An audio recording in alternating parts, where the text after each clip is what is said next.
Hello everyone. कभी कभी लगता है कि जो चीन और अमेरिका है, दोनों ही कुछ ज़्यादा ही बड़े वाले ही स्वार्थी देश हैं।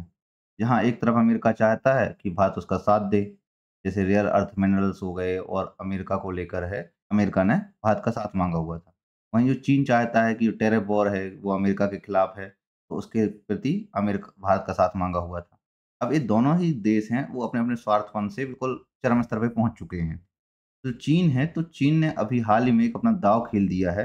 ये भारत और चीन संबंधों को लेकर है, अभी एक नई खबर आई है कि चीन ने जो है भारत के खिलाफ विश्व व्यापार संगठन यानी डब्ल्यूटीओ में एक औपचारिक शिकायत दर्ज की हुई है, जो कि आप इन सारी न्यूज़ में देख सकते हैं।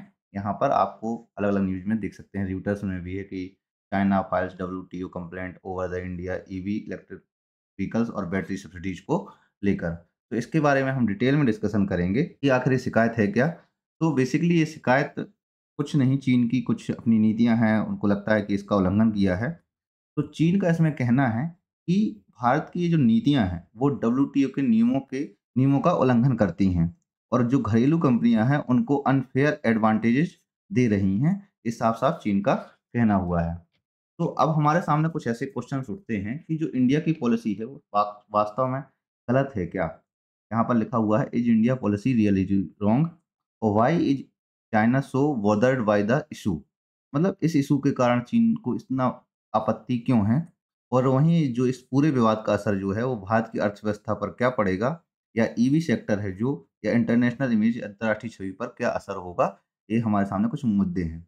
अगर इन मुद्दों को कुछ गहराई से समझना है, तो कुछ हमारे सामने और भी क्वेश्चंस हैं कि जो चाइना है, वो वास्तव में जो इलेक्ट्रॉनिक व्हीकल पॉलिसी है भारत की, उससे वो डर चुका है, या कहें कि जो चाइना है वो अफ्रेड है इससे कि जो मेक इन इंडिया प्रोग्राम है, वो आने वाले समय में आत्मनिर्भर भारत को बना देगा। वहीं जो डब्ल्यूटीओ में कंप्लेंट की हुई है, क्या एक प्रकार का पॉलिटिकली प्रेशर के लिए की गई है, या किसी और वजह से की गई है? जो कि प्रेज़ेंट की सिचुएशन बनी हुई है, जो न्यू ट्रेड वॉर की एक सिचुएशन बनी हुई है। जो इंडिया की सब्सिडी है, एक्चुअली जो है वो डब्ल्यूटीओ के रूल को वायलेट करती है, तो हम यहाँ पे डब्ल्यूटीओ के रूल्स को, स्पेसिफिक रूल को देखेंगे, क्या रूल है, उसको भी हम यहाँ पर चर्चा करेंगे। तो पहला जो क्वेश्चन है कि जो वाक़ई में जो चाइना है, तो वो क्या इस मेक इन इंडिया प्रोग्राम से डला हुआ है, या उसकी कुछ सिर्फ सेल्फ रिलायंस है? क्या वजह है इसके बारे में? सो अगर कहा जाए तो ये काफ़ी हद तक सच है।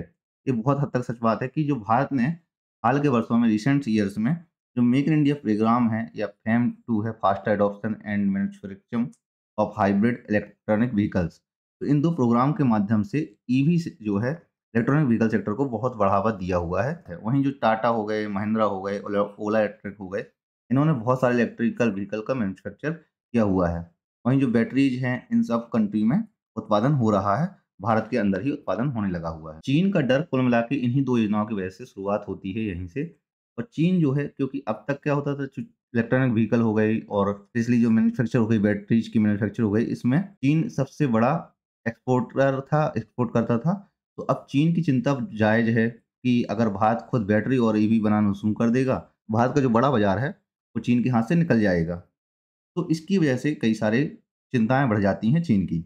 और वहीं अगले प्रश्न की अगर बात करें हम, कि जो डब्ल्यूटीओ में चीन की जो शिकायत दर्ज की है, यह केवल और केवल राजनीतिक दबाव को बनाने के लिए की गई है। तो ये काफ़ी हद तक पॉसिबल है कि हो सकता है कि उसने ये राजनीतिक दबाव बनाने के लिए की गई है, कि चीन ने जो डब्ल्यूटीओ में शिकायत की है, उसको बोलते हैं रिक्वेस्ट फॉर कंसल्टेशन, जिसका मतलब अगर कहा जाए कि वो पहले चर्चा चाहता है, यानी कि फर्स्ट वांट्स डिस्कशन, वो डिस्कशन करना चाहता है भारत के साथ। लेकिन अगर विशेषज्ञों की माने, जो विशेषज्ञ हैं, उन्होंने कहा हुआ है कि इसका जो असली मकसद होगा, वो बेसिकली आर्थिक और राजनीतिक रूप से दबाव बनाना है भारत पर, India under politically and economic pressures. एक कुल मिला के जो विशेषज्ञों का कहना हुआ है, सामान्य तौर पर यही बातचीत चल रही है। और जो, क्योंकि जो चीन है, वो अपने खुद, जो यहाँ पे क्या पॉइंट आता है कि इलेक्ट्रॉनिक व्हीकल सेक्टर पे जो चीन है, वो कुल मिला के बहुत सारे मैसिव सब्सिडीज़ प्रदान करता है। तो एक प्रकार से इंडिया कहता है ये तो ऑलरेडी अनफेयर एडवांटेजेस है। भारत को क्यों, मतलब वो रहा है कि अनुचित लाभ दे रहा है। और अब वो है, वो भारत पर एक प्रकार से डबल स्टैंडर्ड्स की नीति अपना रहा है। So then shows steps China double standards. On the one hand its promotes its own industries, on an other hand it wants to stop India from the, और डबल स्टैंडर्ड की नीति रही, चाहे वो चाइना की हो, चाहे अमेरिका की हो, दोनों की ही सेम ही नीति रही हुई है।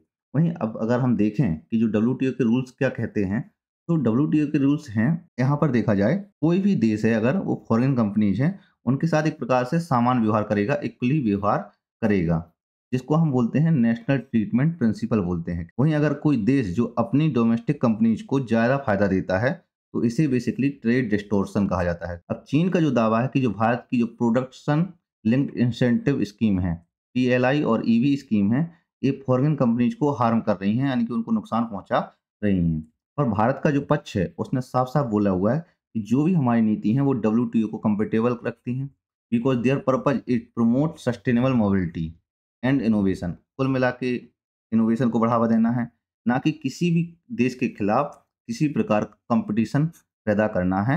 अगर वर्तमान में भारत की स्थिति को देखा जाए, तो भारत के जो वाणिज्य मंत्रालय है उसने साफ-साफ कहा है कि जो हम चीन की जो शिकायत है, हम उसका अध्ययन कर रहे हैं। अगर यदि ज़रूरत हुई तो डब्ल्यूटीओ में जो कानूनी रूप से हम उसका जवाब देंगे लीगली एट द डब्ल्यूटीओ। वहीं अगर देखा जाए तो भारत के पास इसके लिए कई डिफेंसिव पॉइंट्स भी हैं। जैसे भारत ने साफ बोला हुआ है, जो सब्सिडी है वो किसी एक देश को टारगेट करके नहीं दी गई है। सीधा है फॉरेन कंपनीज को, ऐसे नहीं है कि वो कंपनीज के अगेंस्ट दी गई हुई है। वो सिर्फ़ और सिर्फ़ घरेलू उद्योग है उनको बढ़ावा देने के लिए दी गई है। और जो इसका केवल उद्देश्य है वो ग्रीन मोबिलिटी प्रदान करना है, ग्रीन मोबिलिटी को बढ़ावा देना हुआ है, ये सब भारत का डिफेंसिव पॉइंट है। वहीं भारत ने एक और चीज़ बोली है कि जो चीन की खुद की जो इलेक्ट्रॉनिक व्हीकल सब्सिडी पॉलिसी है, वो किसी भी हाल पर डब्ल्यूटीओ के नॉर्म्स को फॉलो नहीं कर रही है, ये भारत ने कहा हुआ है।